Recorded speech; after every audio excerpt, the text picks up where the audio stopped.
د ناز ارزښت په رابطه کې دا چې موږ ناز ورکړو نو څه پیښیږي. زموږ ځینې ملګري مثلا وایي چې زما د مېرمن هېڅ شی نه زده کېږي چې راغلې ده پر مخ نه ځي، یا ځینې وخت وایي چې مېړه سره مې واده کړی دی داسې لایق انسان و، وروسته داسې ناټک ځینې جوړ شو، زړه مې ځینې تور شو، دا چې شي ځینې جوړ شو، زما نفرت ځینې کېږي. دا هغه شی دی چې دلته د ناز واټن نه ساتل کېږي. د ناز واټن چې ونه ساتل سو انسان توقف کوي په رابطه کې، هغه پیشرفت نسی کولی، هغه نوې انګیزه نسی اخیستلی، هغه تغییر نسی کولی. مثلا رابطې ته رالاست، ناز نو سټاپ سولې، هر څه دې سټاپ کېږي، ځکه چې مشترک ژوند په ژوند کې ډېر مهم رول لري. نو موږ باید دې ته متوجه واوسېږو، او کله چې واده کوو او دا مسؤلیت پر ځان واخلو چې موږ 50% مینه ورکوو، 50% مینه اخلو. حتی که مینه اخلو کمه هم وي خیر دی، تاسو په مقابل کې ډېره مینه ورکړئ تر څو رابطه مو خرابه نه سي او ستاسو خپل د ذهن او روان او د ژوند د پیشرفت معنی ونه ګرځېږي.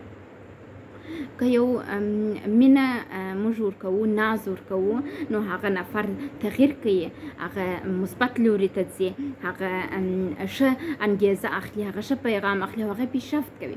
خو که موږ منفي ناز ورکوو، موږ ناز نه ورکوو یا اګنور کوو یا هغه صرف نظر کوو، هغه بیا داسې کېږي چې درېږي، ودرېدی ژوند یې، زړه یې خفه کېږي، ډپریشن کېږي، افسرده کېږي،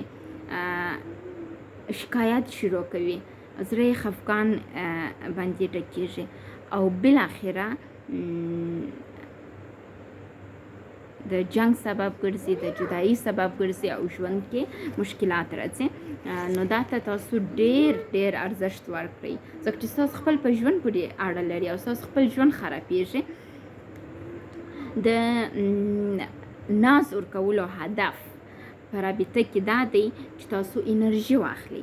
که تاسو په رابطه کې ناز نه ورکوئ، تاسو انرژي هم نشئ اخیستلی، تاسو به ګرد عمر بې انرژي ځان احساسوئ. ځینې کسان وایي ما واده وکړئ، ولا د واده در مخه دغه سره ګران و، د واده بعده هېڅ شی مې د لاسه نه کېږي، بدن مې درد کوي، اخ دا ځای مې درد کوي، داسې دی دا کارونه شروع کړي.